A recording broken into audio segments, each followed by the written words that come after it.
Hello everyone, welcome back to the channel. Today we're just going to do a quick review of the latest generation of Nissan Qashqai. This will be my 2-year ownership review.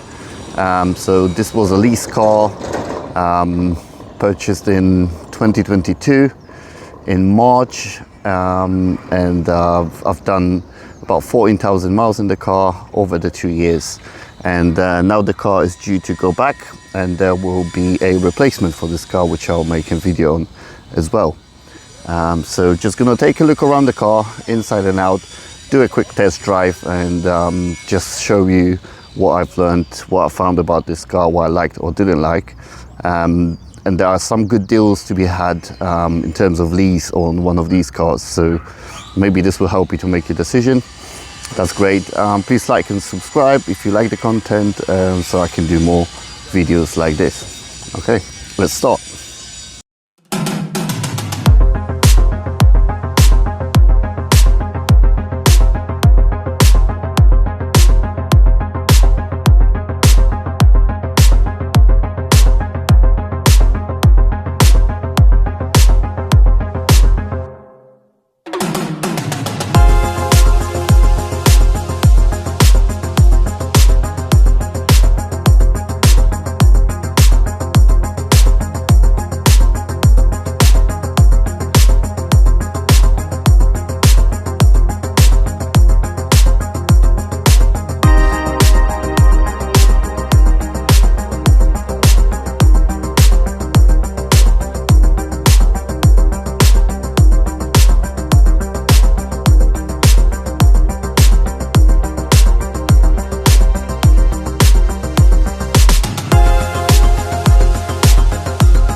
Okay guys, so this is the car, like I said, 2022 Nissan Qashqai, taken in a lease for 2 years. So we took it in March 2022, where the good offers started coming in. I was looking for something maybe within around 250 mark per month, and this one came up £266 a month, no deposit deal, for 2 years, and I think 6,000 miles a year.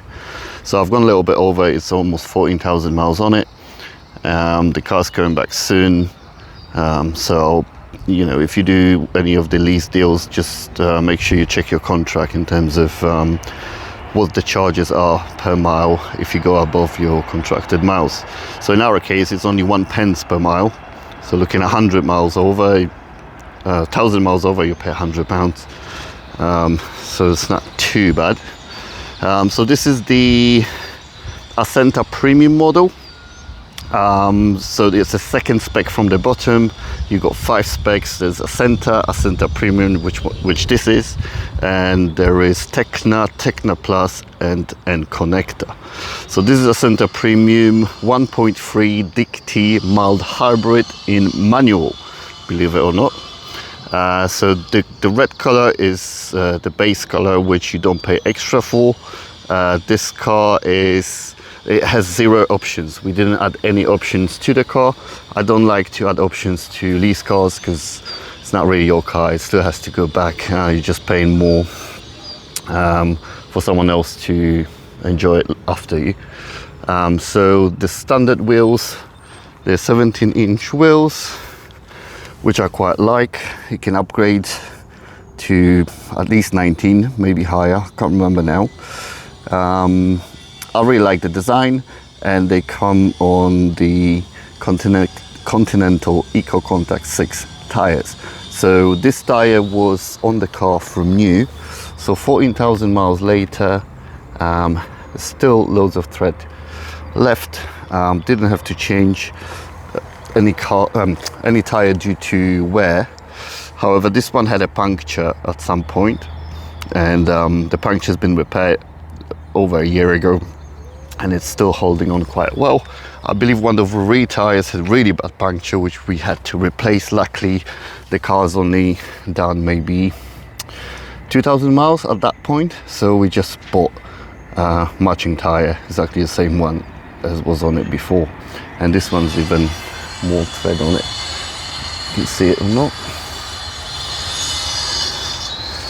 That's it. So the color, I kind of liked it, didn't want to pay anything extra for any other color, and I believe the Acenta Premium is the most popular one spec wise, and it's really decent specs. So I wouldn't go for the Acenta, and you can go higher if you wish, but this Acenta Premium's got enough toys as it is. So you get full LED lights, well not full, but you got LED running lights and LED driving lights.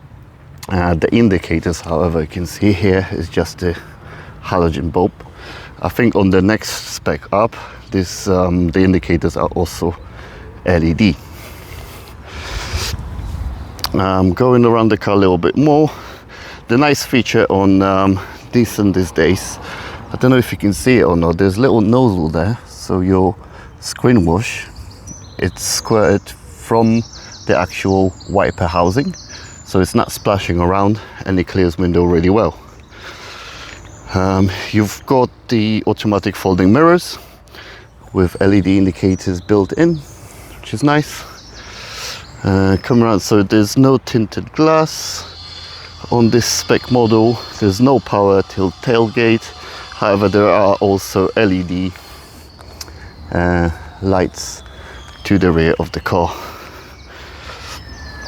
So very smart looking car.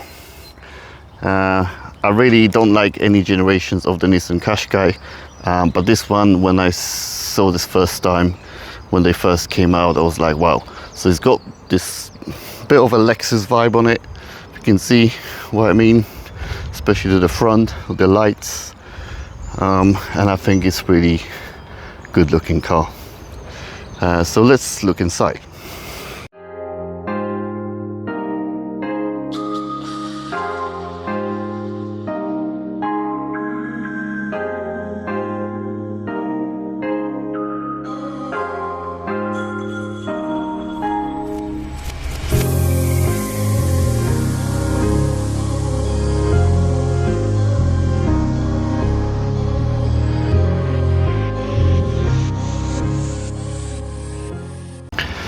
So the back of the car, from the inside, the door, hard plastic on the top, nice leather-like materials used here, aluminium, well, aluminium fill, probably plastic, but feels really good. This is nice and soft. You got your electric window switch.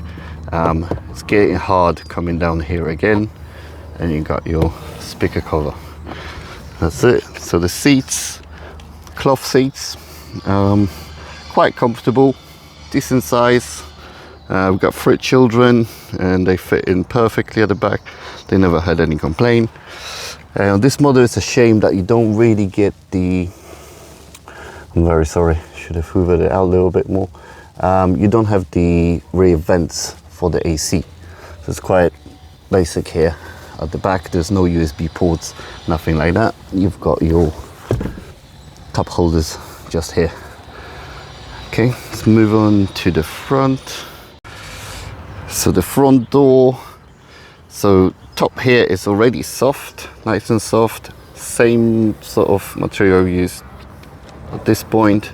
Nice and soft here. You can see this plenty to hold your arm nicely. You got your switches, so there's no wear at all. They feel really nice. Coming down below, this is where the hard plastic starts. Even there's no lining in the door bins.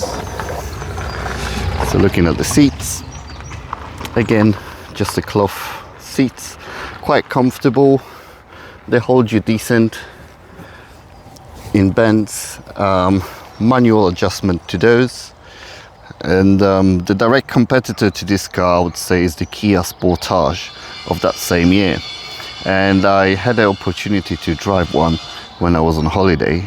And if you think that, you know, the quality here is not so good, I'll tell you now that the Sportage is much worse. So the whole dashboard in Kia Sportage, there is no soft bits on it. This is nice and soft through here.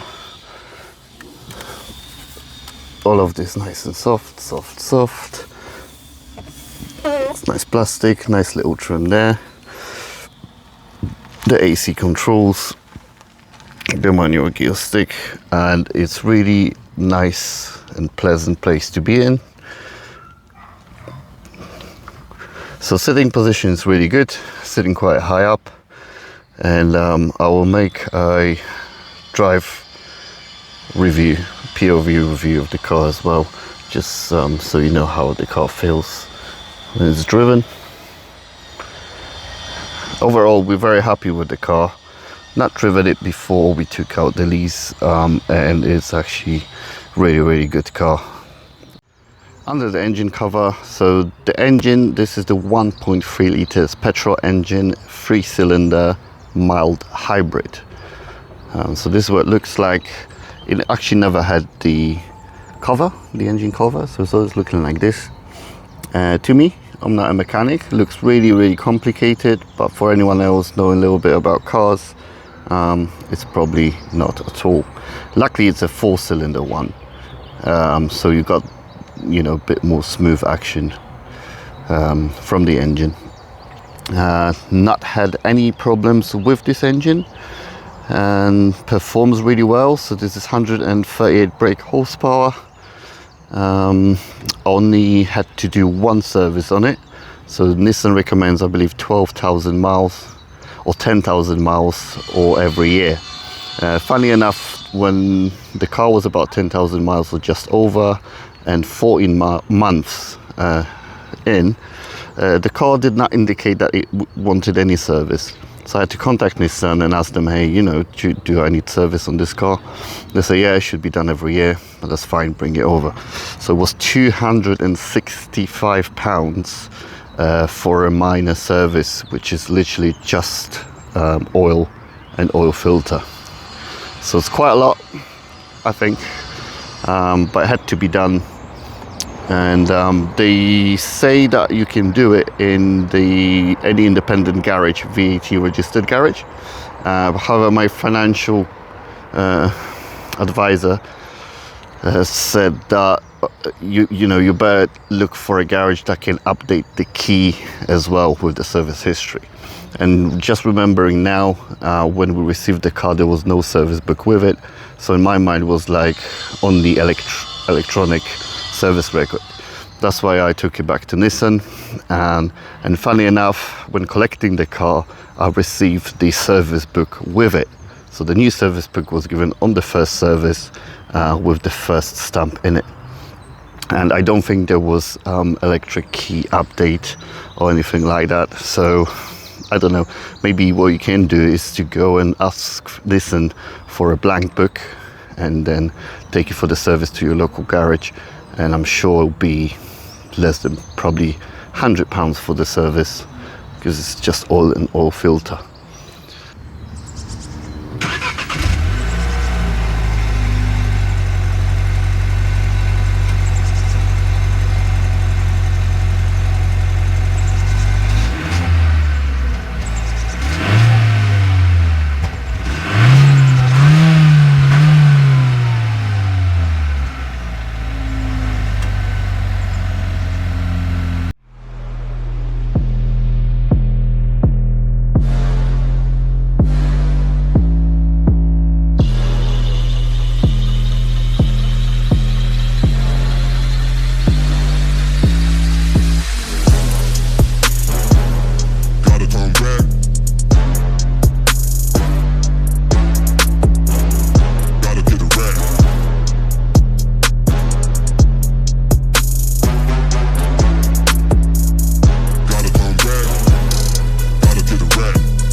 Okay, welcome to the driver's point of view test drive of this Nissan Qashqai.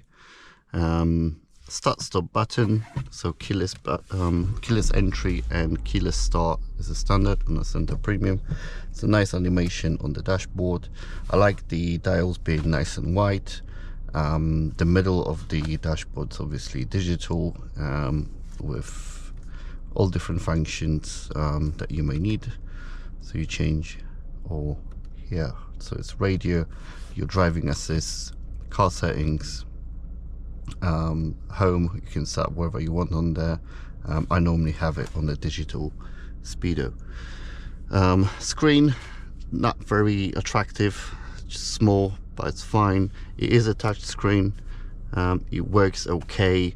You can customize this menus to give you different functions on screen as you go along. It also has the physical button. You can activate your reverse camera just from here, or just going into a reverse, just like that. So the quality isn't amazing, but it does the job. What else we got here? The steering wheel, nice and thick with little biceps here. Feels really nice, a little sporty feel. The bottom not completely flat, but flattened out, and it's really nice steering wheel to hold on to.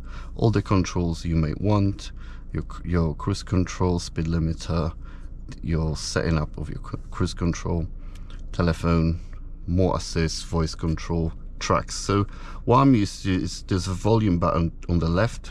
All my other cars, I think it was on the right, so every time I jump in this car I have to kind of readjust myself. But yeah, very nice steering wheel. Your lights, it's got auto lights, auto wipers. It also has the high beam assist, so you can drive it at night, pretty much leaving it on the high beam, and the car, it works actually really amazing how quickly the car will turn the lights down if it sees oncoming traffic. It works really well. All the assists on this car work really well. I was very impressed by this. And yeah, so you've got your distance keeping assist, so it's active cruise control. It doesn't hold you in lane, but it does advise and give you warnings if you drift off to one side or the other. Electronic parking brake with auto hold, so you can see the screen now on the screen. So if I let everything go, the car will not roll, so it's good in the uphill traffic. The handbrake is off, but auto hold function on, and now the car will not roll unless you want to drive off, and it's so smooth that you don't even feel it. So I really like that one. You've got your mode button for your driving modes, so sport, standard and eco. Normally I have it in sport at all times because it's a manual gearbox, so I can kind of decide when I want to change. Otherwise, I believe my wife drives on standard. You got dual zone climate control, which works really well. One thing to point out, so if you go for the manual gearbox, the clutch is brilliant, it's nice and smooth, the gears are going in nicely, but the gear stick is really tall, which is strange. I wish it was like maybe that much shorter. It will be much more pleasant to use, because otherwise if you go into reverse, you feel like you're going really far away to that side. The gears are really long, so that's the only thing really, but otherwise it works fine. So you've got your folding mirrors, you got your blind spot assist, which will light up if it senses the car to the side. It will also give you a audible warning. So one thing it's a cool feature actually. So if someone plays video games, you may know of a company called Namco. They are, I believe, Japanese, you know, they do video games. So Namco, they actually did all the audible sounds for the car, like indicators.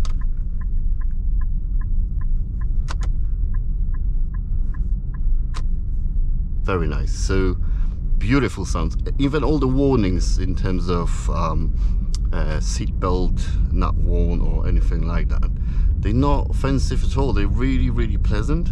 So every little ding and dong in this car sounds actually really nice. So in terms, so it's a 6-speed gearbox. In terms of engine performance, this is the lowest one, which is 1.3 with 138 brake horsepower.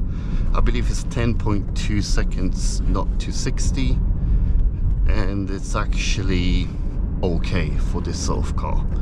You can get it in same 1.3 and 158 horsepower, which I would prefer. I believe that would make this car a second faster. So I had this for a long drive, full of people, full of luggage, and the car performs really well. You may think, okay, it's 1.3, might be a little bit dangerous, hard to overtake and accelerate on motorway, but no, it actually performs really well. And I think the maximum speed was, can't remember in miles, I believe it's we took it through Germany, 196 kilometers per hour, the book says is the top speed. I'm sure I went over 200 because there's no speed limits there, so the car gets there fine, doesn't feel like it's struggling or it's not too noisy. It's actually for SUV, the drive. So yeah, I can make it wobble a little bit, but if in terms of cornering, the car doesn't lean as much as you would expect it to from an SUV. So you're sitting nicely high up, nice big view through the mirrors, good view to the back. Sitting position is really comfortable, nice steering wheel, and like I said, I'll probably, if I could, I would have gone for the Xtronic, which is automatic gearbox. However, I've not had a chance to drive one. Even this one, we bought it on paper, the numbers were right, I loved the way it looked, the spec was good. So for £266 a month, no deposit, I think you get a lot of a car, and it really, everything you touch, it's nice. It's really nice. So I think they stepped the game up, that Nissan did with this Qashqai. And SUVs are very popular these days, most popular cars. So if you kind of feel frustrated every time you drop your kids off to school and there is 100 other mums in big large SUVs dropping off and causing traffic, then you can tell off Nissan, because they started it all with Nissan Qashqai, obviously not this shape but the first generation. From then onwards other kind of manufacturers followed, and it's just, I think we're looking at Auto Trader today, there was 1,686 Nissan Qashqais from 2022, so this model Qashqai for sale. So very popular car, and I think if you just put Nissan Qashqai in terms of all generations, there's almost 7,000 cars for sale. So you see a lot of these previous generations I really don't like nothing about them, apart from maybe being an SUV, which is higher sitting position, but that's all. This one I really like it.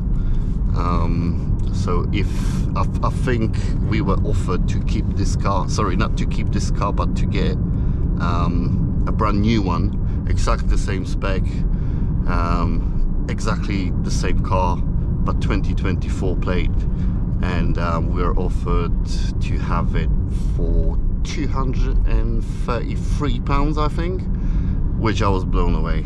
I mean, it was amazing, and if I was more sensible, I would just do it because I like the car. But obviously I'm a little bit sick in the head in terms of cars. I had to have something new, and really we just wanted an automatic car for our next car. So that's probably the biggest reason.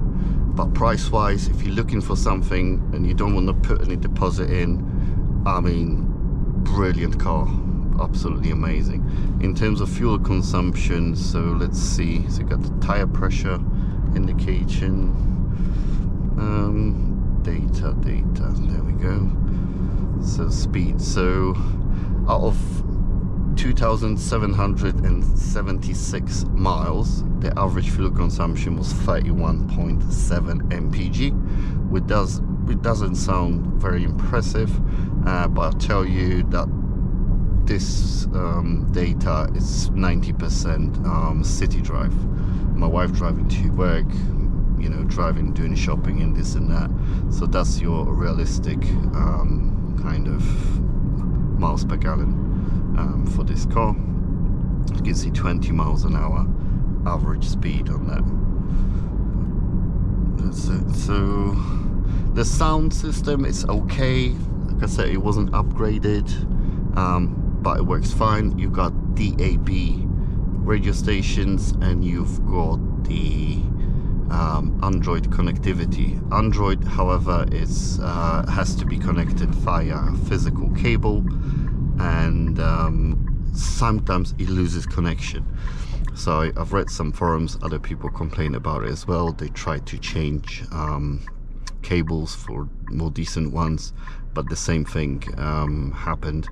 But iPhone you can mirror your iPhone wirelessly without any problem, and actually the menu for an iPhone on the screen then looks quite a bit nicer. I wanted to go there. Thank you.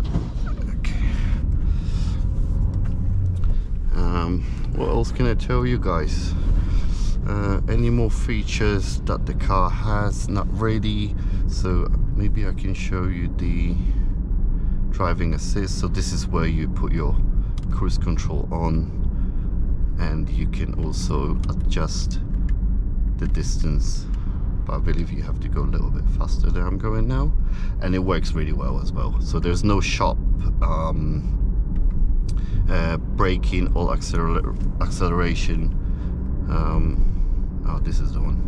Sorry, I was pressing the speed limiter. So if you set it 27 miles an hour, you've got your little bars which you can set the distance from the following car. It also has the collision prevention assist, so the car will brake for you backwards and forwards. It has no parking sensors to the front, it's got parking sensors to the back and reverse camera. So we found it's got plenty enough for what you need from the car for your everyday use. Very smooth ride, suspension is nice and good, so I'm really happy with this car. So in terms of any issues over the 2 years of ownership of this car, you'll be pleased to hear that there was nothing really concerning. There was no service action from Nissan. Nothing has failed or leave me stranded. There was a couple of situations where the touchless lock and unlock didn't work.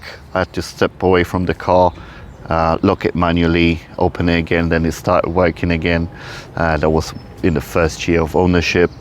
Other than that, the brake assist, so the auto braking system, there was a message on the screen twice that it's failed and it didn't work, and driving the car furthermore, it came back to working again, so no issue there. And one other thing, most recently, maybe last 2 months, the electronic parking brake, there was information and a little warning light that has failed, and if that happens, the car, just as I told you during test drive, when the auto holds the car, you can go up the hill without rolling backwards. When that failed, you didn't have that option on it. Again, it happened intermittently, maybe 3-4 times in the last couple of months. Other than that, I've done one service, so you pay no road tax because it's included in your lease deal. I was paying probably £48 a month for insurance. I've done one puncture on that tire, replaced one other tire, and that was everything I had to do on the car. So I believe with the looks, the spec you got, and the price of this car, I believe that makes a really, really good option for your family car if you're looking to lease one of the cars. Thank you very much, guys. Thank you for watching, and please like and subscribe if you can. And I've got another car already coming in, which I will make a video on, which will be even more exciting. Well, as far as this can be exciting, the other one is actually really exciting. But I enjoyed this car, and I really recommend it. Well done.